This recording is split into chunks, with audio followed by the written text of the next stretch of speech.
Manipur University ke campus manungda leiba Langthabal konung haina khangnaba Langthabal chingthakta leiramba Assam Rifles ki camp hongdokre. Assam Rifles ki camp adu ching asi kha thangba nakalda Chief Minister N Birena Sarukiyaduna hongdokhibane. Assam Rifles ki camp hongdokpa ki thawramaduda Langthabal ge MLA Karam Shyam, IGR South ki Major General Ravroop Singh su Sarukiyakhe. Manipur ge puwari ga mari leinaba mafam asidage Assam Rifles ki camp lauthoknaba matam kayagi mamangdagi University asige mahairoi miyam amadi historian singna taksinduna lakhibane. Panbayabadi hairiba ching asida English sing amaga chanipan ga kungi matamda Manipur gi ningthau Maharaja Gambhir Singh gi konung oiduna lengak lol chalai khiba mafam amane. Thawramaduda Chief Minister N Birena Assam Rifles po mafam asi miyam da amuk hanna sinabagidamak thagat pa fongdokhibaga loinana security forces ki mathau asi leibak ngakpani security force singna makoina leiriba mafam adugi miyam ga totna tinaduna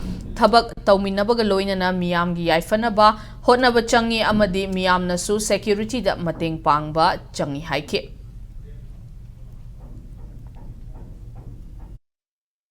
The Langthabal Palace means after Kangla, sometimes Maharaj used to come and stay here during the summer time or whenever he got a chance. It is a second palace of Manipur. So this also achievement of the government for the people of the state. People of the state also demanding it since long time back, but it could not be done due to the communication gap between the Assam Rifle and the government. But I am very fortunate. The Assam Rifle Authority and our government machinery has interacted frequently and mutually agreed and shifted today.